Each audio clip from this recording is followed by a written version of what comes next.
What's up, everybody? I'm your host, Rob Younts, and thank you so much for tuning back into the CaneCast show. If today's your first episode, you are in for a real treat. If you've been with us before, we really appreciate you coming back. Either way, today's guest is a complete dude in the coaching ranks. Before we get into that, I'd like to ask a favor of you. Help us grow the show. You can do that in many ways, first of which, smash that like button. Whether you're watching us on YouTube or listening on your favorite podcast host, give us a like. 2, drop a comment to let us know what you like about the show or you don't like. 3, help us grow our community by subscribing. This lets others know that the show is legit. 4, show us some love with a review. Or 5, share it. Send it to your friends and enemies who are missing baseball right now. I think we could all agree everyone needs a baseball fix. Today, we are talking with Ray Hedrick, head coach at Randolph Macon College in Ashland, Virginia. Coach Hedrick has an impressive coaching tree going on at his alma mater. After hearing this interview, it will be no surprise as to why. As you can guess, he's had a lot of success at RMC, including 4 ODAC conference championships, 3 Coach of the Year awards, and a great run into the Division III World Series. There are so many things in this episode that can help players and parents, so make sure your battery is charged and your earbuds are secure. Coach Hedrick is dishing out knowledge like his team secures wins. Let's get into it.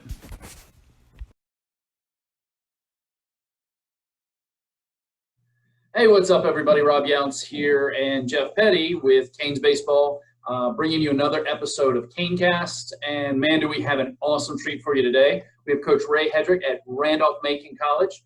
And Coach, how's it going, man? How are you holding up? Probably like everybody else, Rob. I mean, it's a sad time for our sport, but in the big scope of the world, it's just a sad time for everybody. I mean, everybody is making sacrifices right now and uncomfortable right now. And so what seemed like the end of the world for Division III baseball on March 12th now is much bigger than that. So my family is good. My extended family is good. All the players in our program seem to be healthy and their families are doing well. So relatively speaking, Rob, you know, we're good and in Ashland and through Randolph Macon baseball. And I'm glad to be hanging out with some good baseball guys today. Yeah, so we do, you know, we like bringing on, you know, great coaches and great programs like yours. And, you know, we have Jeff with us as always. Jeff, how's it holding up in Fredericksburg, buddy? Same old thing, man. Just I'm happy to be on the phone with you guys talking a little baseball this afternoon. And boy, you got the kids put down for naps, so you might have a little break here. The naps are getting ready to end, so I had to head down to the basement so you guys didn't hear a bunch of screaming kids in the background. Gotcha. Well, awesome to have you guys with us. Coach Hedrick, take us through your baseball journey from your time as a player up until your time as a head coach at a Division III powerhouse. Well, I'm from Northern Virginia. I played at Annandale High School. Grew up in the Springfield area, though I went to Annandale High School.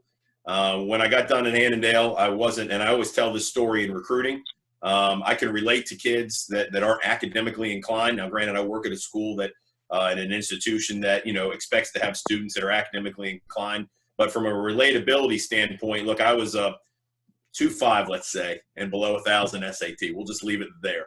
So, you know, my path ended up taking – what's that? That's surprising to me.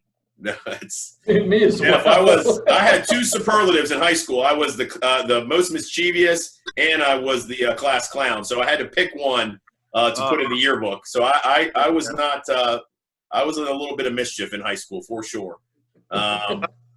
Which I can be relatable to that, but sure. But so I ended up going across the Wilson Bridge over the Potomac River and played at Prince George's Community College for a guy by the name of William Bumps Vaughn. He has since passed.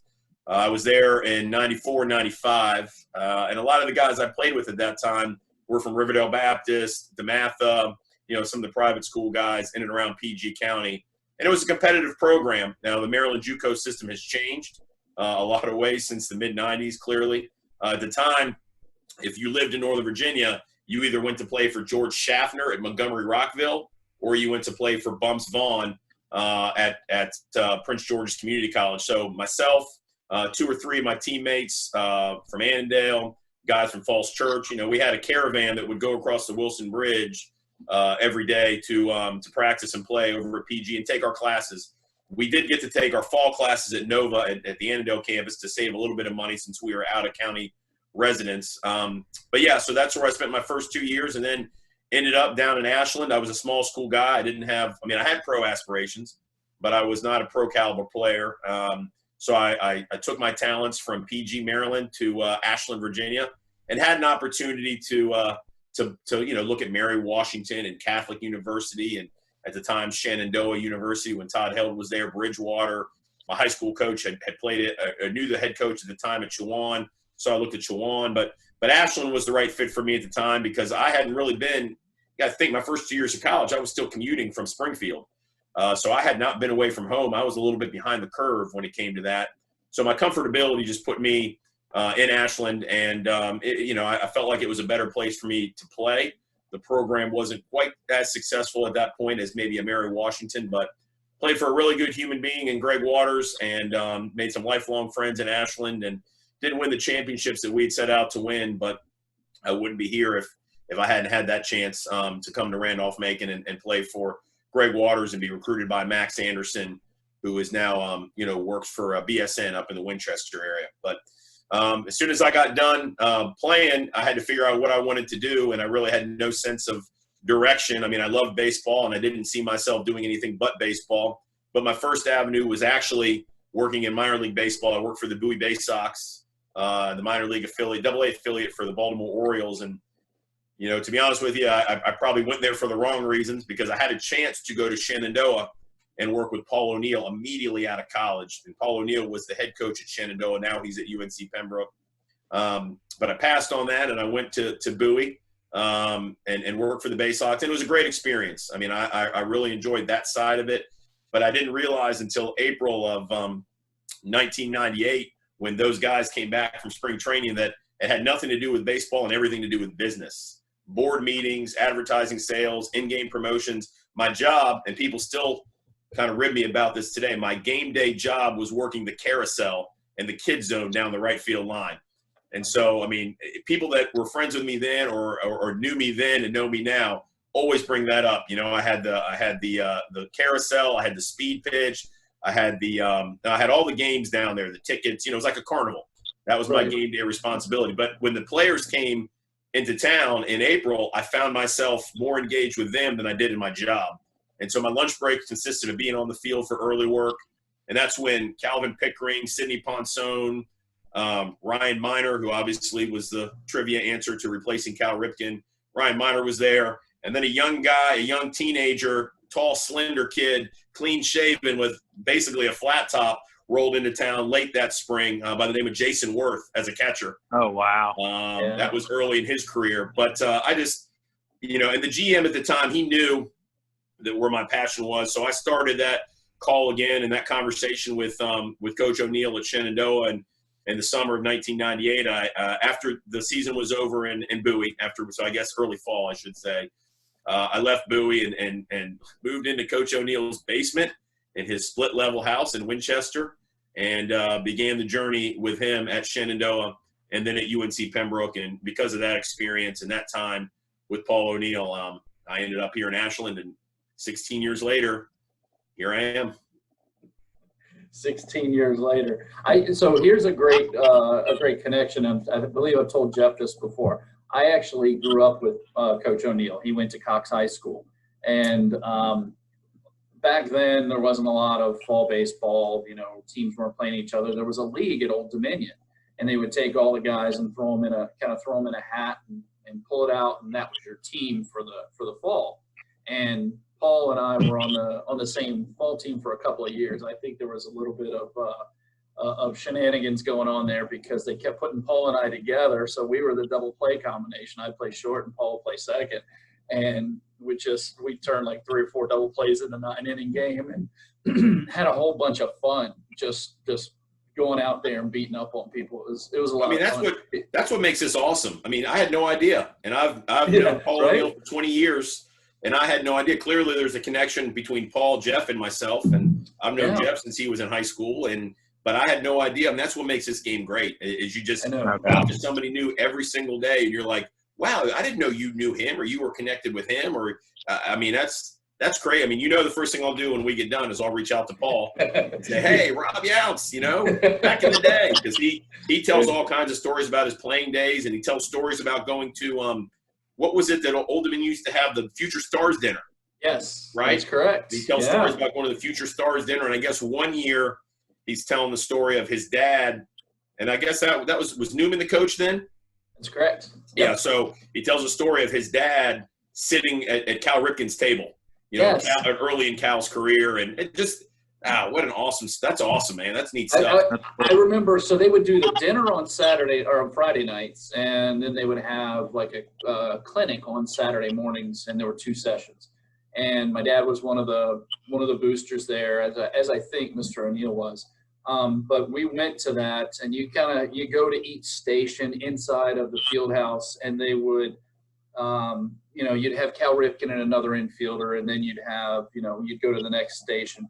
Well, Cal, the one thing I remember him telling his stories of, in his first ground ball that he was hit, all he could remember was what the outfield grass looked like, because he was just staring between his legs all the way to the outfield grass. Like, I can't believe I missed my first ground ball. And he's just looking back between his legs. It was really, really cool. But, me and little Paul O'Neill were running around there, just hanging out with those guys. It was really cool. Well, and I don't want to throw off, our plan of action here, but I have a neat Cal Ripken story too. And what a great human being he was, at least to me, and I remember going on a recruiting trip to the Gilman School up in, it's a private school north of Baltimore.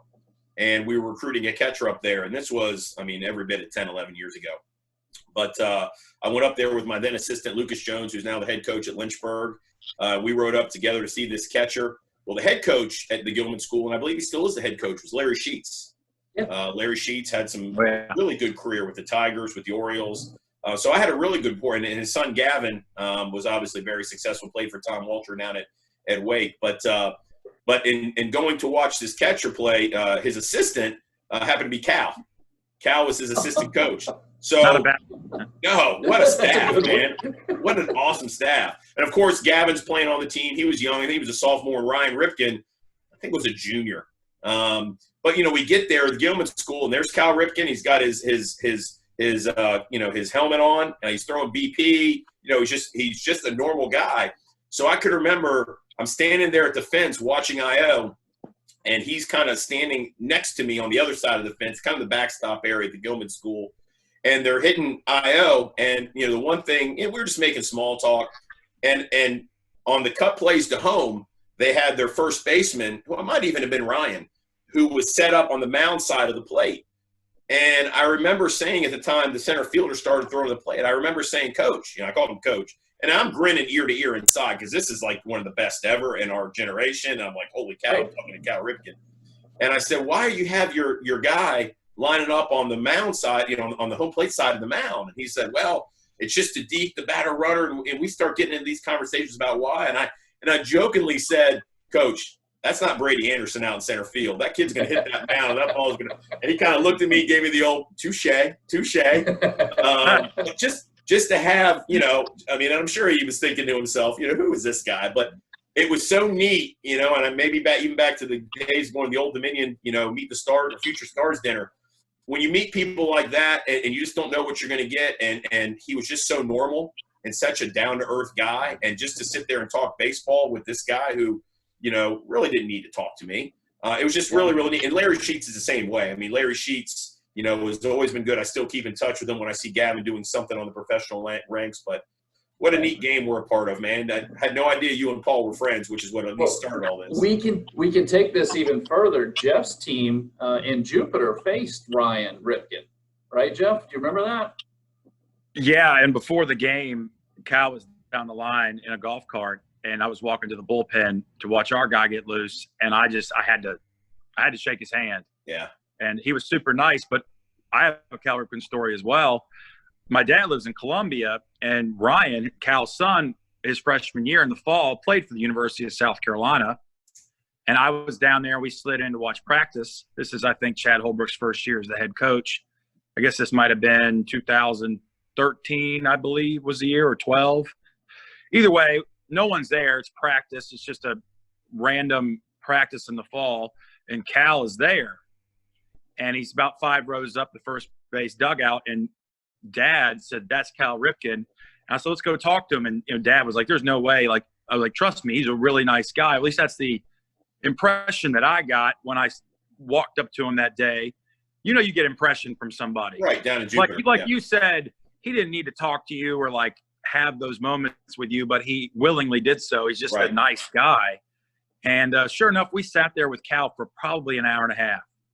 And he just sat there and just talked, him and Dad back and forth. And my dad on multiple occasions was like, "Man, you have no idea how big of a deal this is." And Cal was like, "It's really not a big deal." And my dad was like, "No, it really is." But yeah, I've got another story to back up that, Cal's just he's just such a nice, easygoing guy. He didn't need to spend that hour and a half with us that day. Yeah, and Cal's got his group, like, you know what I mean? But just that just goes to show you treat others the way you want to be treated. Like, it's just, I'll never forget, and you'll never forget, and your dad will never forget. And it's just nice to know there's human qualities to people that are made out to be bigger than human. No. And, yeah, what an awesome guy. What an awesome guy. So on that team, yeah, right. So on that team that Jeff coached, I was actually, I guess, the bullpen coach, and I remember that same time. It was a tight game, and playing Ripken's son's team. And so I run over to the bullpen to get our guy loose, and it was Nathan Kirby, and Cal's sitting there in his golf cart. Nathan ended up, he's in the pros now. I think he's in AA, but pitched at UVA, and after a couple fastballs, Cal turned back really quick and he goes, "What was that?" And he saw Nathan throw another fastball. And he shook his head. And he was talking to whoever was in the car with him. He goes, "That's not good for Ryan." But that ended up holding true. That it wasn't good for Ryan. Dude, Nathan was left on left. He kind of owned him, didn't he? Yeah, and he had that breaking ball going. So, wow, man, it's that you're right, Coach. That's the beauty of this is running into so many people inside the game that and you said something that really holds true, and it's been it's been everything everybody ever hears about you is you treat people the right way and good things happen. And it's obviously been the case for you at Randolph Macon. Tell us a little bit more about your program. Tell us some of the successes you've had in the last few years, and I think you have 3 ODAC conference coach of the years? 4. Oh, no. I thought you were going a different direction with that. Yes, you have 3. You're going a different direction. 3 might be right. I do not have 4 coach of the year awards. 3 coach of the year and then 4 conference. Right, that's where I thought you were going. Right? Yeah. There you go. Tell us about that. Tell us about some of the successes you guys are having up there in Ashland. Well, we're having success because we've got good people in place here at Randolph Macon, and now you're finding that out more than ever. Our administration, from our president, who came in a couple of years after I became the head coach, to our provost and associate provost to run the academic piece, and then, of course, our athletic director. We have a really strong and supportive administration, and in tough times like this, when our athletes across the board in all sports aren't having a chance to play, and we're seeing colleges and universities and small programs across the country either already having or getting ready to have maybe some cuts, maybe some furloughs. Our administration has stood strong and said that they believe in our coaches. They believe in our ability to retain our current rosters and to recruit active players to come in here. So it starts with that group, and then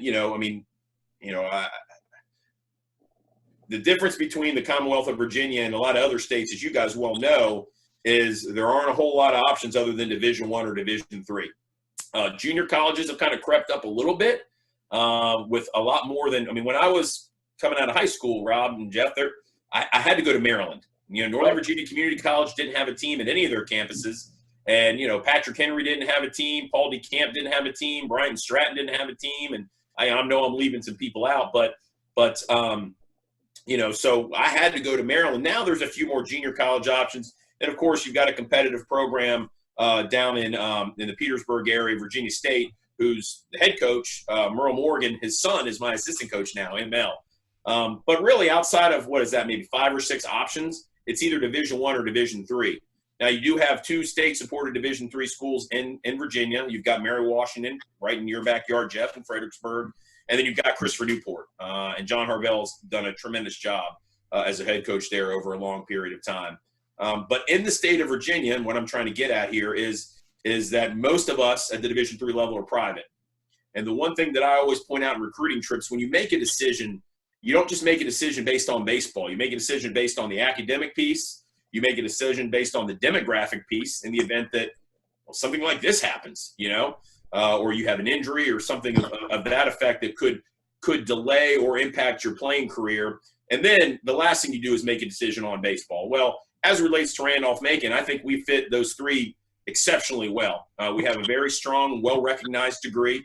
The networking through Randolph Macon, I mean, and our guys are finding that out firsthand now. Even those kids that didn't have the chance to finish their careers are still working with our professional development program, The Edge, and are getting opportunities to make interviews like through Zoom or other forms of social media.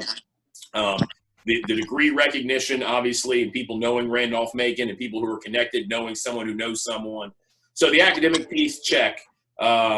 The demographic, growing up off the Beltway and around the Beltway like I did, I was not going to be as comfortable going to a rural campus, and there are plenty of rural campuses throughout Virginia, especially down on the 81 corridor in Southwest Virginia. So that's why I mentioned I looked at Catholic, I looked at Mary Washington, and I looked at Randolph Macon because they fit more the demographic that I was accustomed to, being around a lot of everything. And so I feel like, we can relate and we can welcome people from all different walks of life in Ashland demographically. I mean, you're from Northern Virginia, you're from the Beltway, you're from a metropolitan area. Well, we've got the city of Richmond 20 minutes down the road, and we've got the amenities that kids are accustomed to growing up in a metropolitan area. But on the other hand, we also have amenities that the kids that are used to growing up in a rural area are accustomed to. I mean, you drive 2 miles past campus and you're in rolling hills and farmland and you're in the country, and you got a lot of big trucks and a lot of gun racks and a lot of, that's what you got. And so that's the neat thing about our campus demographically. Like we've got kids from all different backgrounds, from all different types and walks of life. And then of course, athletically, we've been able to thrive at a very high level, potentially over the last decade. It's been really, really strong. The caliber of player we've been able to get in here. We've upgraded our facilities immensely to be one of the better facilities in the state.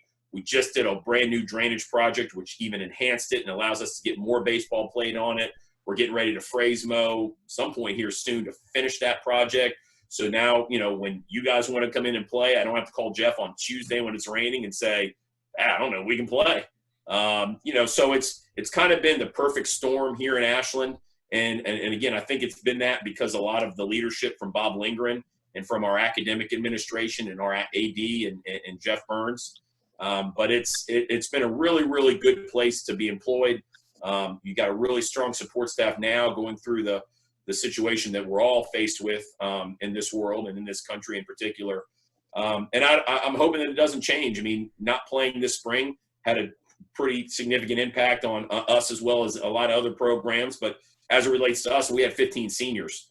And, it's tough because we had a good thing going in that direction. But we've had a really good, like I said, just a good stretch of developing student athletes in our program.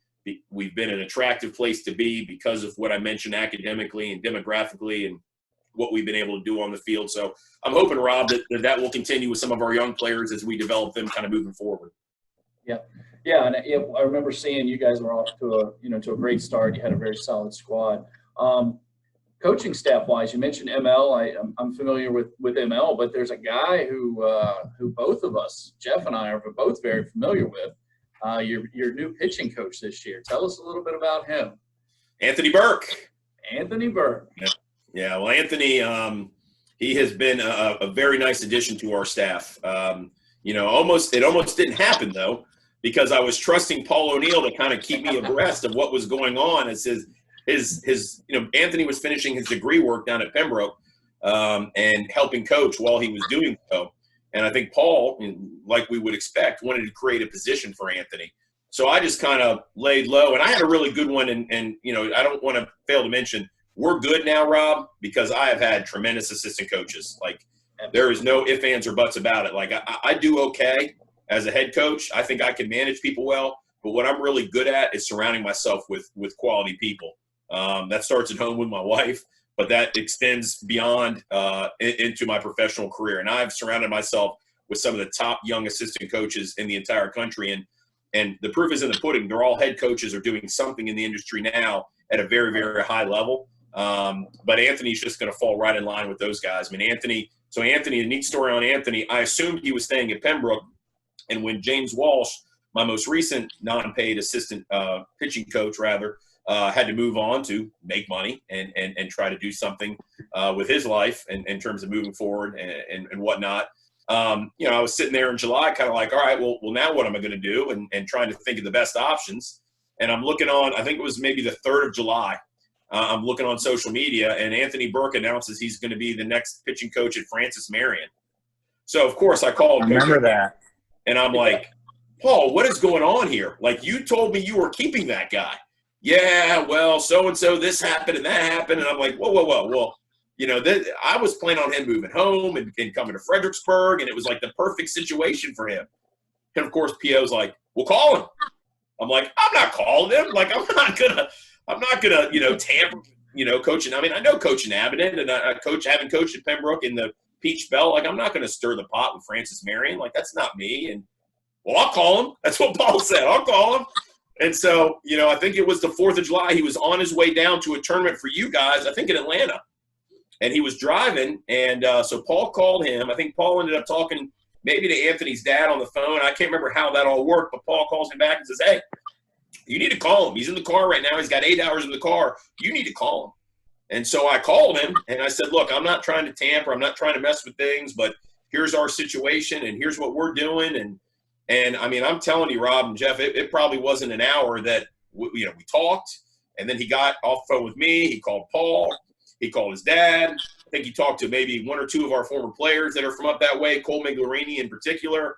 And within a day or two, he was like, yeah, I'm coming up there. I'll figure it out. So he then had called Coach Abbott, and Coach Abbott was great. He was like, yeah, whatever. You got to do what you got to do. And so, yeah, it was crazy how it happened. But let me tell you, man, like again, I've had a lot of good assistant coaches, and I'm not trying to necessarily pit one against the other. But he definitely did a really good job in the time we had this year. In the fall, clearly developing some guys. And then in the spring, he connected well. He spoke the language well. He implemented our system well. He's a stud, and he's a good person.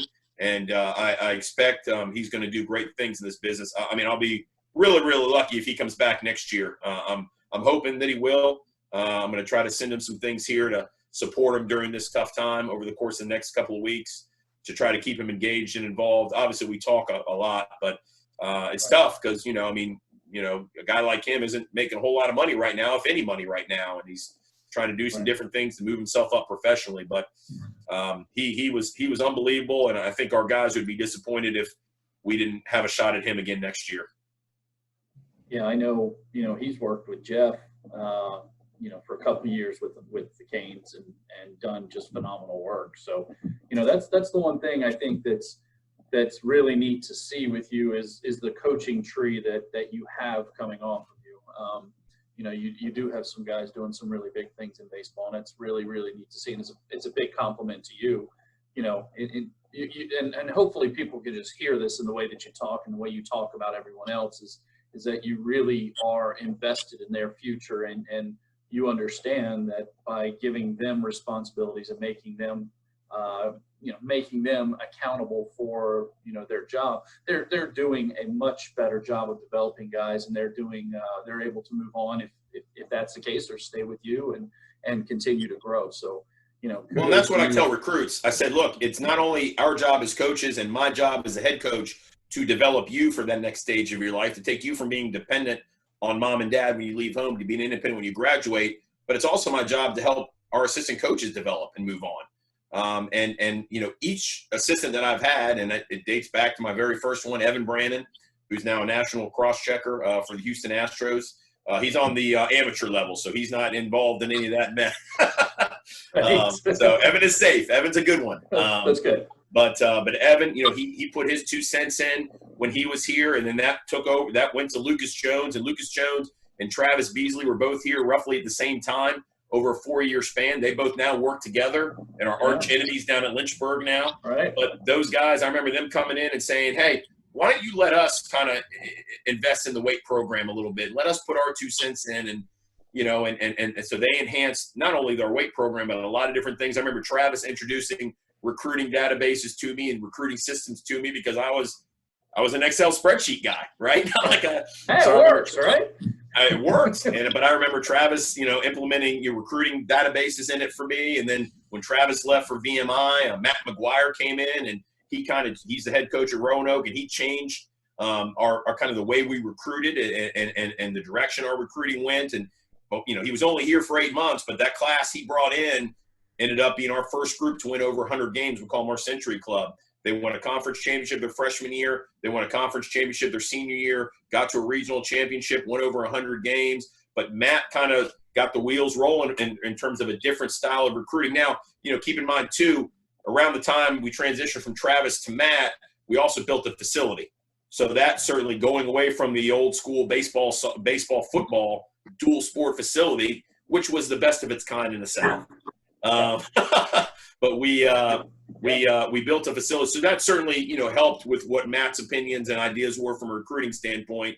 And then we got over that time we also had Daniel Rollins. I don't want to forget about Daniel. Daniel's now the head coach at Paul D. Camp, or I guess it's Camp Community College now. Yeah. They dropped the Paul D. But so Rollins was here in that time, and he's obviously thriving and has thrived at George Mason and George Washington, among other places.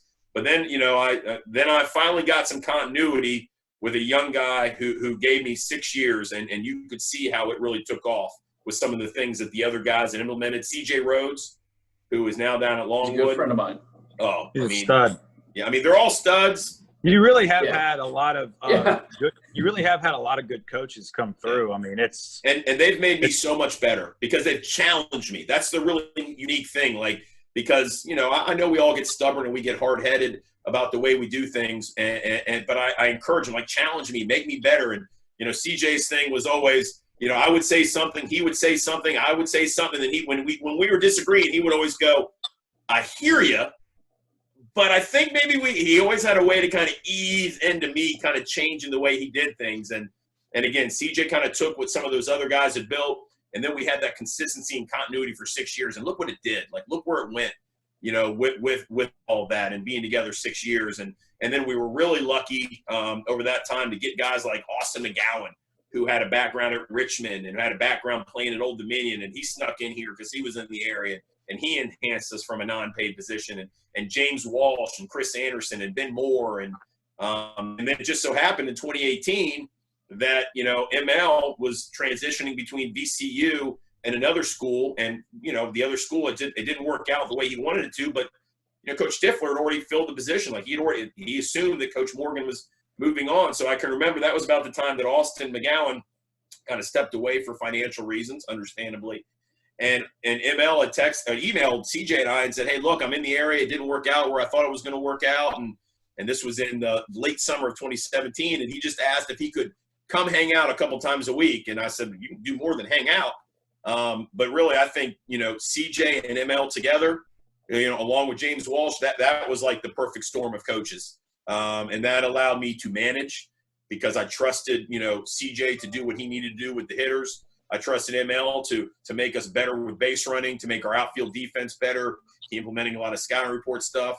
James Walsh was young, but yet he still engaged and really could speak, at the time, and connect with our pitchers. And we had two draft picks on that pitching staff that year, right. and Colin Selby and Nick Roth, and James connected with those guys and made them feel more confident because pitchers need to be able to connect with pitchers. So, you're right. Those guys have all done great things for me. They've challenged me. They've made me a better leader. And I think their time here it kind of prepared them to do what they're doing too. Yeah, absolutely, man. I knew, I guess probably about 70% of that, but I'm just sitting back here going, man, you really did have some dudes. That's awesome. And you helped develop them, and that's super important too. So, you're dealing with this crisis now, the pandemic, and you're helping your existing squad that's, finishing up their academic year. They're in a new environment. And then you're also having to stay in touch, as you mentioned, kind of off the air, staying in touch with current recruits and things like that. What kind of things what kind of advice are you giving your recruits right now? What kind of things are you passing on to them? Take care of your families. Be supportive. Do little things.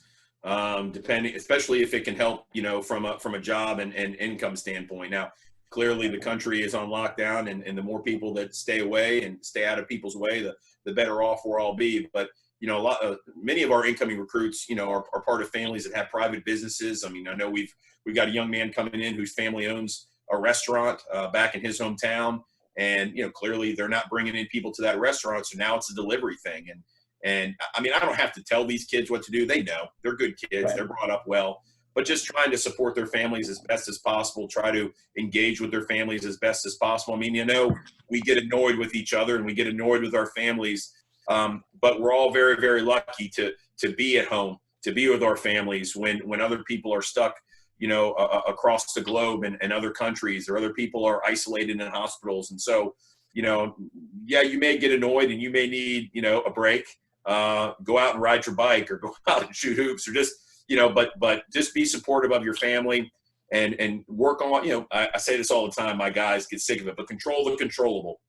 And right now you can't control what's going on across the globe and across our country, but you can control your ability to finish strong academically. And I'm telling our current roster that, no one's outworking you right now. No one has the ability to go to Gold's Gym or Anytime Fitness, or, fill in the blank, training center and do work. Like, everybody's in the same boat. And so, running and maybe playing catch here and there and doing push-ups and sit-ups. And yeah, there are things that you can do with things at home, but don't stress about that, because baseball is going to come back and opportunity to prepare is going to come back, and you'll be able to get back into that system, fairly quickly. But right now you can control how well you do academically and how engaged and involved you are with your family in terms of helping them through this crisis. Maybe, unfortunately, a parent, is furloughed, or maybe a parent loses a job, and just thinking about those things. And I just want to reassure, and I do reassure our recruits, they don't have the trust built up yet that maybe some of our current roster, because they just don't know. I mean, they know us from hey, what a fun guy. Coach Morgan, what a fun guy. Coach Hedrick, he calls me every so often. What a fun guy. So really what I'm trying to do now, Rob, is I'm trying to build the trust, either through a phone call, through a text, or something. Just, hey, look, we love you. You're part of our family, and I know you're not here on campus yet, but you are very important to us. So if there's an issue academically, if there's an issue administratively, if there's an issue with your family financially, hey, we're here to help you. And clearly we're excited about what you can do for Randolph Macon as a student athlete moving forward. But that doesn't supersede, what we want to do for you as a person and for your family in this time of crisis. So I think right now it's just trying to build the trust with our recruits and let them know how much we care about them and how invested we're going to be in them, and being there to support their families. Oh, that's awesome. That's so important. I mean, I can remember back, and I think all of us can, when we were, first leaving home and going to school, and, just not being sure of what to expect. I mean, there's a lot more information out now, and that's great. And that's part of the purpose of this video is to be able to help everybody understand the type of person and coach that you are and how the program is run, so that, kids can say, yes, I want to go to Randolph Macon. So tell me a little bit about the types of kids that you recruit. I mean, we understand baseball wise, right. You want the guy that throws hard and hits the ball far and stuff like that, but get past that and tell us a little bit more about the type of kids that you recruit, and what you look for. Well, Coach, after you finish answering that question, I've got a question that's kind of similar. It's a recruiting type question. Well, we've, obviously to your point, we want to get the most tools we can out of an individual player. But we understand, even at our level and even with our most recent, string of success, that kids always want to go bigger, and some kids think bigger is better and don't realize the opportunities, the life-changing opportunities that could be available at a small school like a Randolph Macon. So, athletic ability aside, I think the big thing for me, and the one thing that I always ask, because it's how I want to be remembered, is he a good guy? Is he a good guy? Is he a good teammate? So when we bring kids on campus, and I know it seems very vanilla and very plain, but I say, when people ask me how I want to be remembered, when it's all said and done for me, I just want people to tell my kids, not that I was a good manager or a good coach. I was a good guy. So that's, as we recruit, that's how I want to know that these kids are. You know, I mean, when I talk to – so it's not going to work. Yeah, I mean, you got to have – I mean, college is hard. College is hard. I mean, it's not – put athletics aside. Like, you got to manage it. I mean, college is two things. It's time management and it's networking. I know we learn certain things in classrooms that benefit us to some level when we graduate, but at the end of the day, you learn how to manage your time with classes, with schoolwork, with classes, with weight room, with practice, with social life. Like, you know, and then when you're our age, now you're able to balance a working wife, active children. Like, you're able to balance all those different things. So college teaches you time management, in addition to the networking that we talked about early in this conversation. And it's tough. And freshmen think, I think especially at our level, I'm just going to walk in and be the guy. Well, it doesn't happen that way, not because they're not athletically prepared, but it's the other piece. It's the time management piece. It's the social aspect piece. And so when we hit that wall and we run into issues, you know, with different aspects of our life, or maybe you're not the best guy. Maybe we've got an All-American who's returning, or the pitcher of the year who's returning, or somebody who's just a little bit more developed who's returning. I don't know. But when it doesn't work out, I want to know that person is going to be a good teammate. They're going to be a good guy. That doesn't mean they have to give in and say, well, I'm happy with being a role player. Or I'm happy with being, you know, at the end of the bench for my first year, or whatever the case may be. But I just want to know that they're going to buy into the team concept. They want to be part of a winning program, and that they understand that if they do what they need to do academically, socially, from a community outreach standpoint, we got to fundraise here. I mean, and now more than ever, we're probably going to have to fundraise just to be able to, you know, get through some of the budgetary challenges that are ahead. But is the player going to buy in? Is he going to be a good enough person, a good enough guy where he's going to buy in and not just look at how it's impacting him directly, but understand that the program is bigger than the individual? And that's the way I look at coaching here. And that's the way that I want our players to look at playing here. Hey, it's bigger than me. And I don't misunderstand me. I don't want players who are content. Like, that's not what we want at all. Well, I'm just happy being the backup. No, I want you to come in my office. I want you to ask questions. I want you to find ways to get better and develop by working with Coach Morgan, by working with Coach Burke, you know, by working with Jeff Butler, like, you know, and different guys that we have on staff. I mean, I want you to push the envelope, just like I want our coaches to challenge me to be better.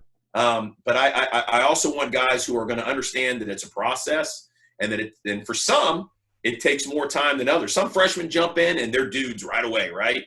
They jump in and they've got the athletic ability, they've got the time management skills, and they've got it figured out.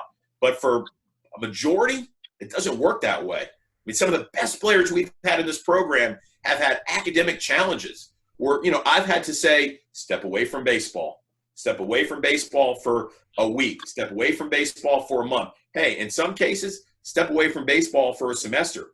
I mean, I have very successful professionals out there who have played in our program that are in law enforcement, accounting, that are teachers. I'm not saying this is the norm, but I can think of one or two right off the bat who struggled with the time management academically that I had to say, hey, let's take a break from baseball for the time being, and let's focus on getting your grades where they need to be. Because my number one job at Randolph Macon is to make sure you graduate. You know, baseball will take care of itself if you're doing what you need to do in the classroom. But those guys were good guys, and they got it, and their parents got it. It wasn't an insult. Well, you're taking baseball away, and my kid only knows baseball. I understand that. But it's our job as coaches and as leaders to be able to teach them the bigger picture. And so, you know, back to your original question, I want guys who are going to be good guys, who are going to understand it's a process, and, you know, just good teammates, like that want to be part of a successful culture, not just a successful team. Right. Absolutely. Jeff. Generationally, I mean, so here we go. I mean, we touched on this through this call. I mean, your facility, I've been there. It's one of the nicest baseball facilities in the state. I don't care. You can play on it. I don't care. Well, I don't care what level. That is one of the nicest venues in the state. That's one of the prettiest campuses in the state. It's a great education. You have a history of winning. There are coaches. I mean, all your coaches have gone on, like you said, to have careers in baseball. Might be a stepping stone from time to time, but look where they're going. They're being head coaches Yeah. Like, it's not like you're hiring coaches and then they're going to like be accountants. I mean, they go on in baseball. So Right. good coaches, good school. You've been there. You have pride in the program. You played there. It doesn't look like you're going anywhere. I mean, you take a lot of pride in that program. And like I said, the tradition is there. It's a consistent winning program. But mind you, there are these kids that and you mentioned it just a second ago, they think big or whatever. And then what do we do and like you said, some kids show up and they're like, well, I'm going to step in right away and I'm going to play. And then they figure out, oh, wow, this is a lot more competitive than I originally had thought. And the reality of it is, go watch you guys play on the weekends. It's highly competitive baseball. Yeah. Yeah. So, I mean, the kids need to realize, I mean, it's so funny that they just, some of parents and kids, a lot of them just don't have a clue what's going on. I mean, this is high level baseball. I mean, what do we do to get through? And we're on the amateur side, and you got some of these kids, and some kids can play in the ACC, Coach, but a lot can't. I mean, let's just, the greater percentage can't even play Division I baseball, but the drop off from Division I baseball to Division III baseball, good Division III baseball, is really not that far of a drop off. Not in Virginia. It's not.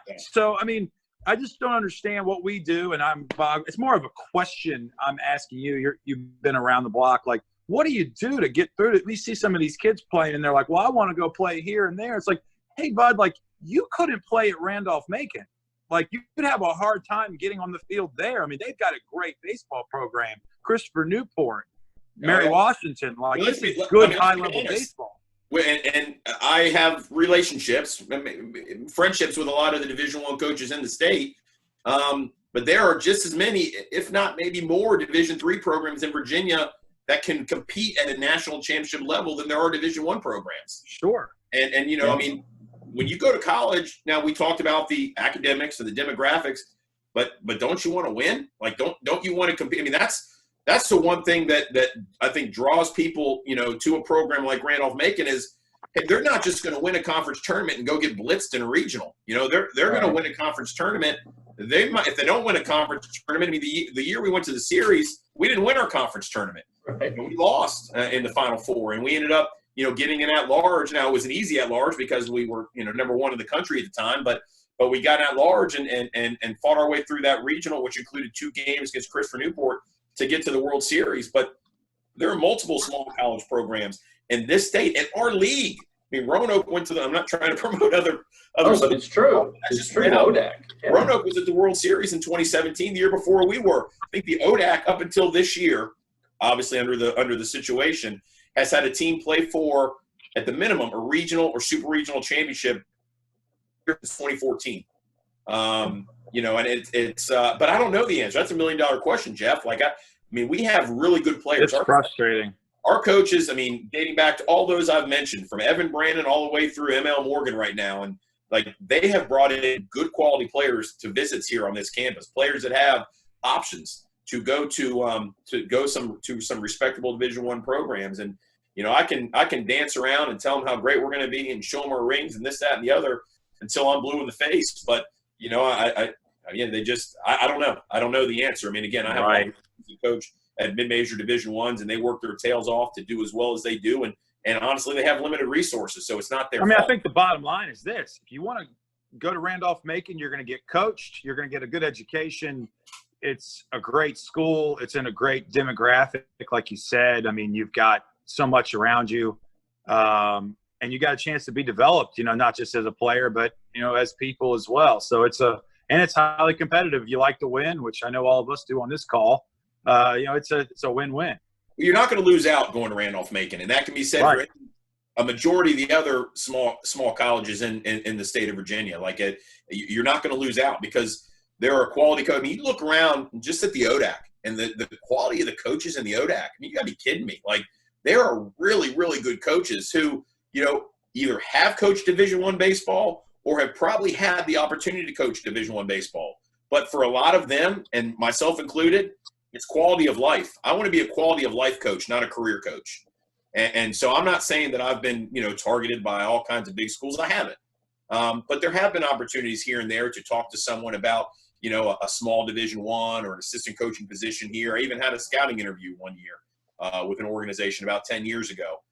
But, you know, for a lot of the coaches in the ODAC, they like the idea of having the competitive balance in coaching where they can win and have supportive administrations without sacrificing being good husbands and good fathers. So you look up and down the ODAC. I mean, I'm just telling you, man, the quality of coaches in our league is unbelievable. And I think a lot of the coaches in the ODAC could excel with a lot more resources at a higher level. But they've chosen to stay at the small school level because of the quality of life, the work-life balance, and the opportunity to build relationships. Because that's what I love most about being at Randolph Macon is the relationships. I mean, the ability to have a strong relationship with the player, pitcher, rookie of the year caliber guy, the All-American, the draft pick, but have just as strong a relationship with the guy who's gotten 2 ABs over 4 years, you know, because there's no favoritism, you know, at our level. I mean, sometimes it may be perceived that there is, but that's certainly not the intent. And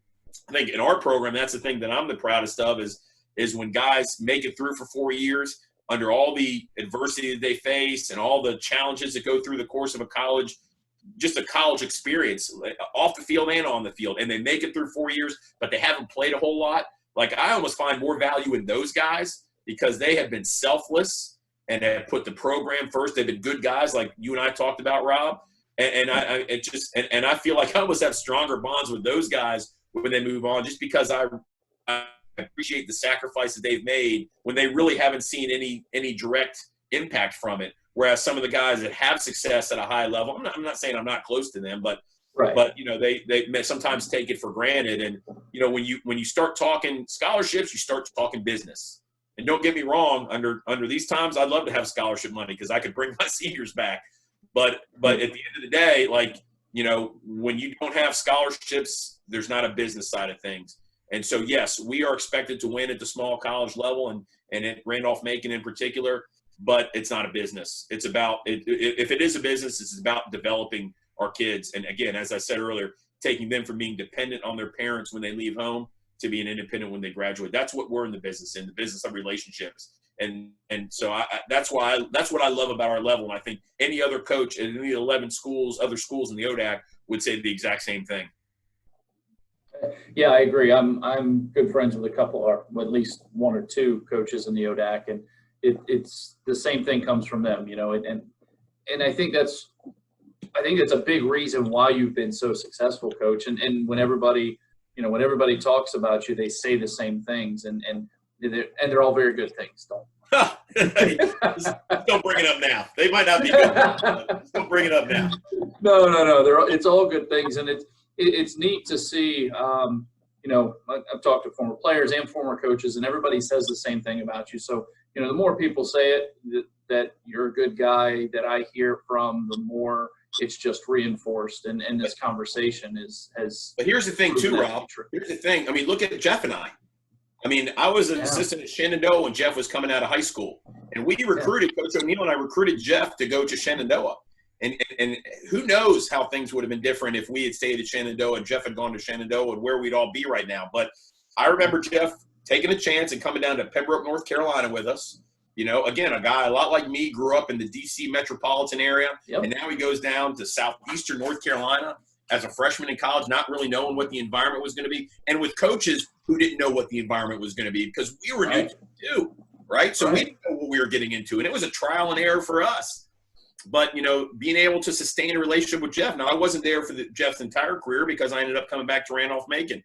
But I will never forget, and I use this example in recruiting, sitting in the Jones Athletic Center with Jeff when he was a student athlete and him talking to me about this concept, talking about the Canes concept, talking about the, you know, just the things that he had an idea of doing because he was seeing it in the Carolinas. And I remember him talking about it, you know, hey, is there anything like that? Is there a business model like that in Virginia? I don't really think there is. And look where we are now.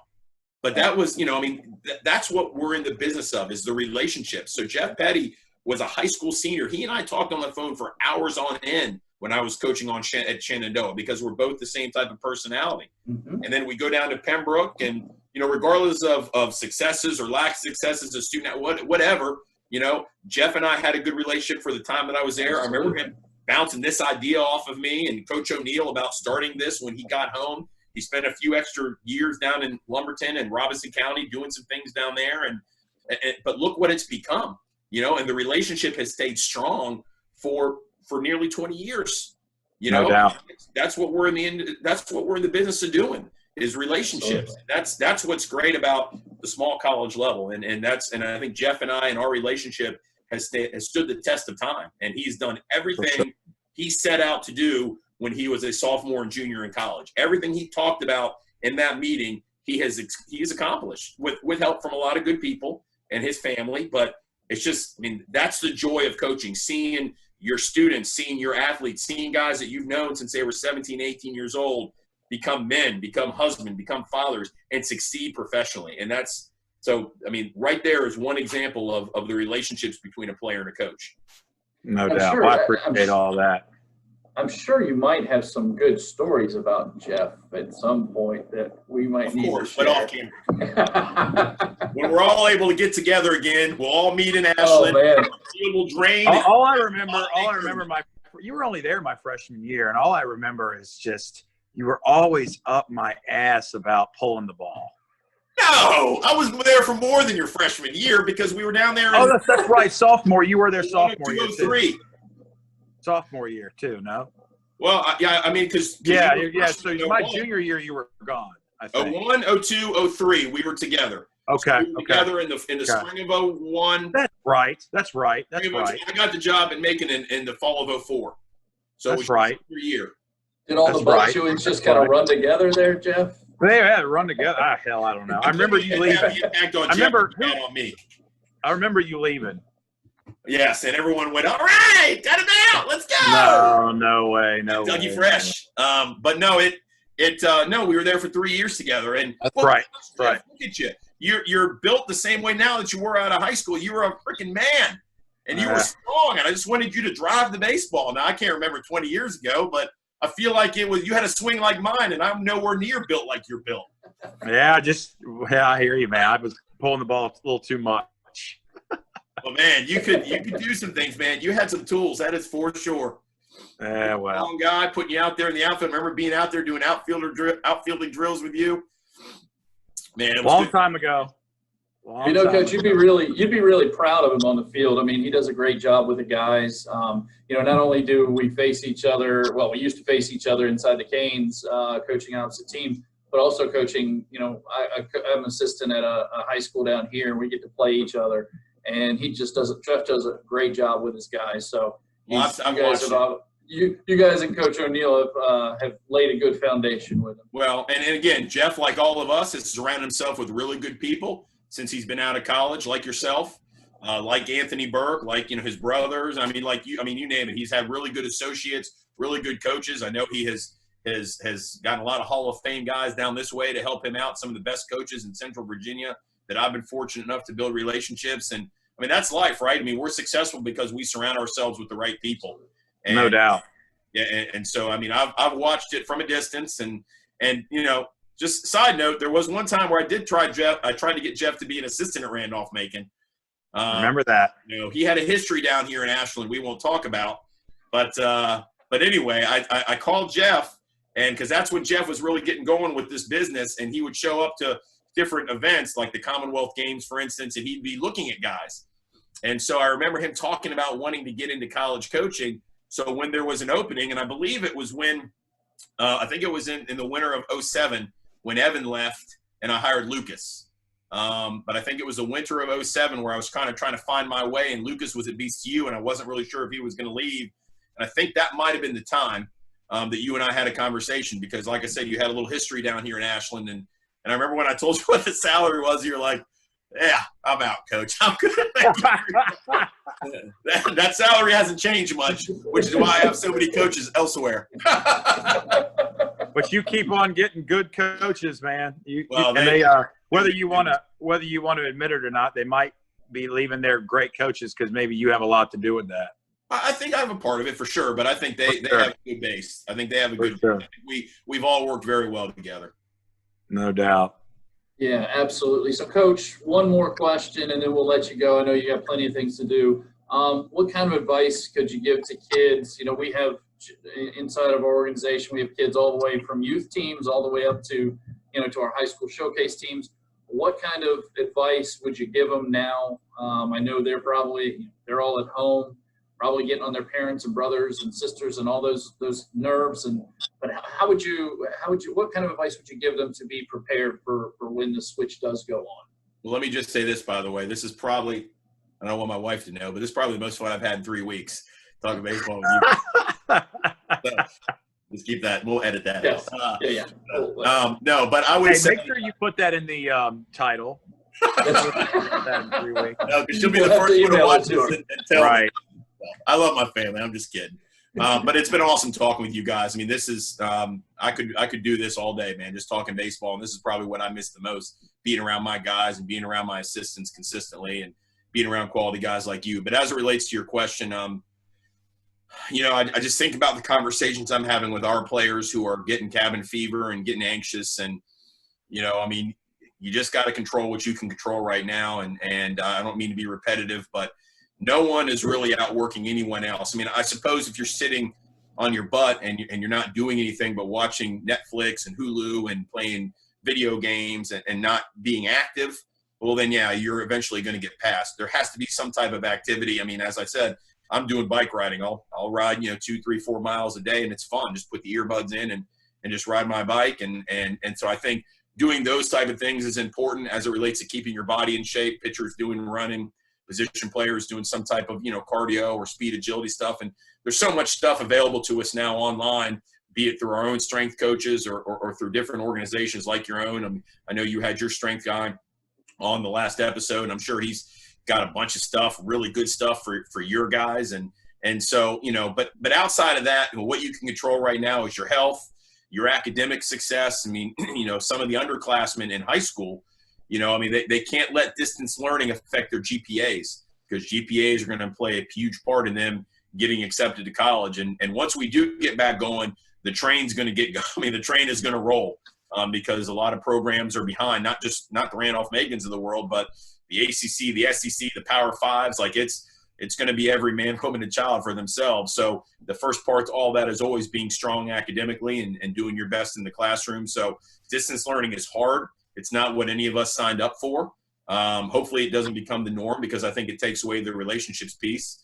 But you can control how focused you are and your ability to stay on track academically by putting yourself in a room, shutting the door, making sure that, you're away from distractions and focusing on the schoolwork that you have and keeping yourself healthy, keeping yourself fit the best way you can, and take care of your family.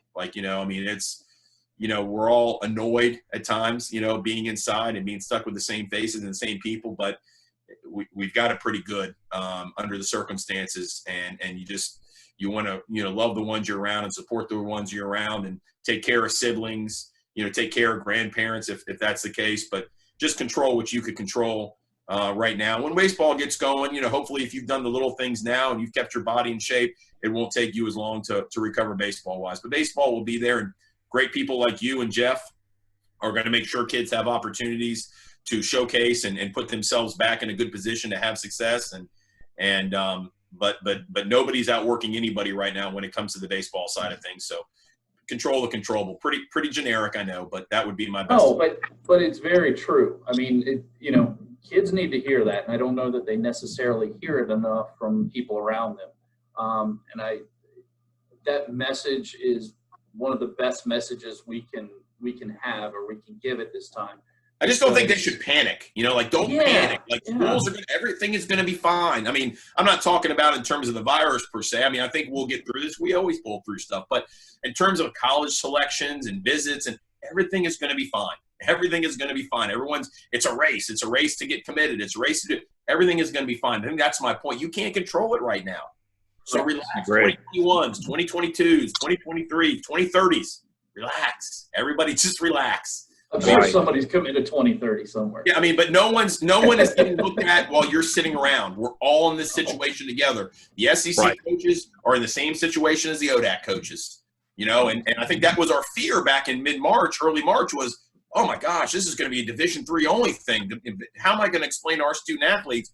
Well, we learned very quickly it wasn't a Division III only thing. It was a nationwide, all people from all different walks of life. So no one is ahead of anyone right now. Everybody's in the panic. Relax and control the controllable. Absolutely. Absolutely. Well, Coach, it has been absolutely awesome to have you on. It's really neat to see when we talk to a coach, their coaching tree. I think that really more so than having players that go on to be successful, how many coaches and how many guys, how many former players get into coaching and how that tree blossoms. And man, it's really cool to see how big and wide and how deep yours runs, because it just speaks volumes of you. You've been an absolutely awesome guest.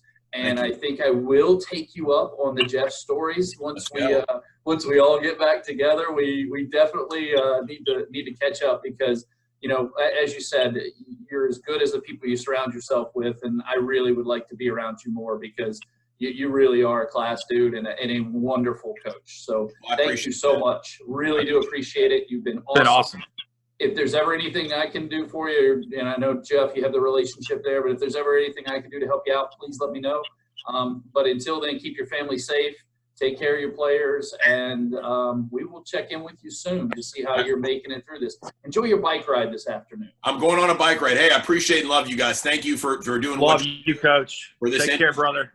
Yeah, you guys are the best. I love you guys. I appreciate everything, and I'm always there for you. So, we need more of this, and thank you for what you're doing. Thank you, Coach. Thank you so much, Coach. Yep. Talk to you soon. Take care. Thanks. Wow. Thank you so much for joining us today. Hopefully you got as much out of that as I did. Big shout out to Coach Hedrick for joining us. Please give him a follow on the social media channels at RMCSkip17. If you enjoyed this episode, give us a like, comment, subscribe, review, and share.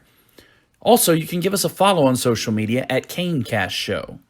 You can reach out to me personally on all social channels at Rob Younce, or email me at robyounce@gmail.com.